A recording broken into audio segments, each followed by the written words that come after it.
I really enjoyed watching the videos done by Rosling and Sheryl. I really liked how Rosling talked about the washing machine invention. He said that when he was 4 years old, his family bought a washing machine, and that when they were about to use it, his grandma was present. He said that back in the old days, people would have to grab water from streams and they would have to heat it up because the water would be cold.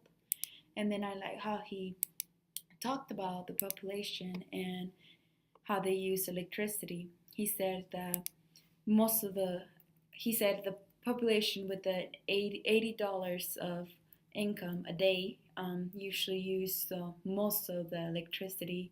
And then he described that population as airline. And then he talked about the middle class that uses the washer machine. He called them the wash line because they have access to a washer machine. And then he talked about people that have access to electricity but not a washer machine because they can't afford it. And then he talked about people that have to heat up water outside because they don't have electricity and they don't have access to a washer machine at all. And he said that in order to progress, as population increases, economic growth needs to increase.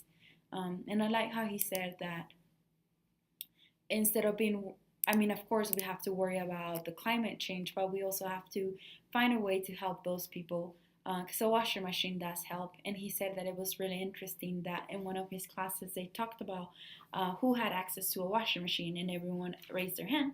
And he asked if anyone had access to a car, and there were some people that didn't raise their hand. But he said how a big impact a washer machine can have on a family's life, and especially a woman. He said that a washing machine gives a woman more time to do more things, to be educated. He said that he remembers when he was little, his mom would read to him on their free time. So that gives them more time, more quality time. So I never thought and never realized how blessed we are because we have access to a washer machine and so many other stuff that makes our life easier. And then I also really enjoyed watching Cheryl's video. I like how she first started with the story about a Chinese girl. Um, she used to not attend the school, and like she would be sent to the rice fields, and her family always thought that school wasn't important. Plus, she was always gonna be in the rice fields. And then um, she said that one time the New York Times posted her story and she got $10,000. So from there was a big progress. Her school was able to do a lot of things. She was able to move on with school, and at the end, her family was able to build a new house. With her, many things happened because of her education. And then I like how she said that women are not the problem, but they're the solution to many things. I like how she said that back in the old days, slaves were worth $40,000, and now women are being prostituted and they're worth $100.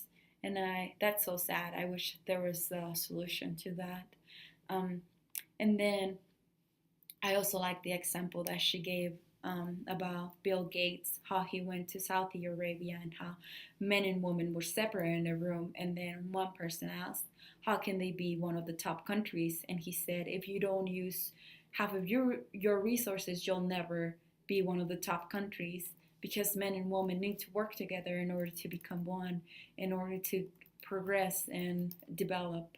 And then I like all the stories that she shared throughout the video.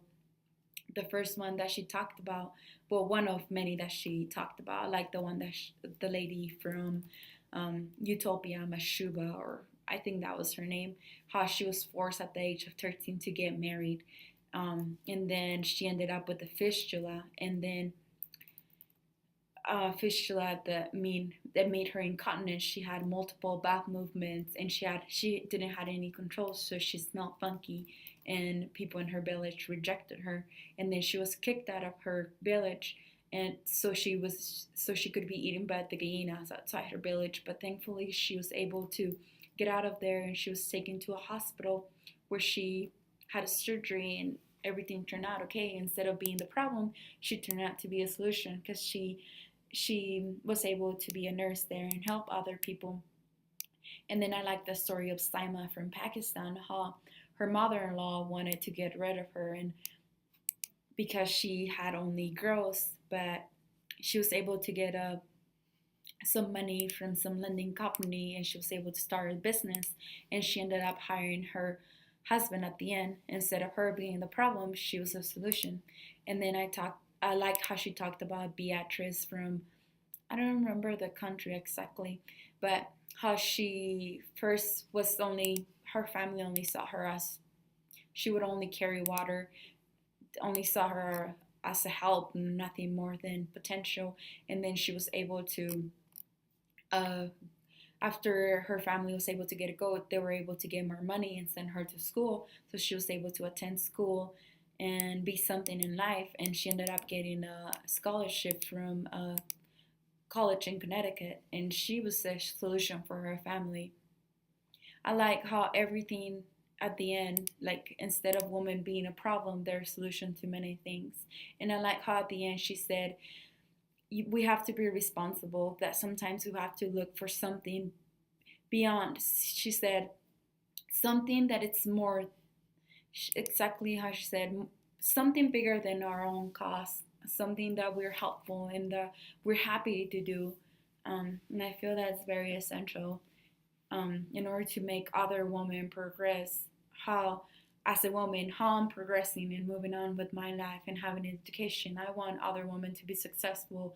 I don't want them to have to go through hardships, but I guess this is life. But we have to be responsible and help others people and be happy. And I really enjoyed watching the video.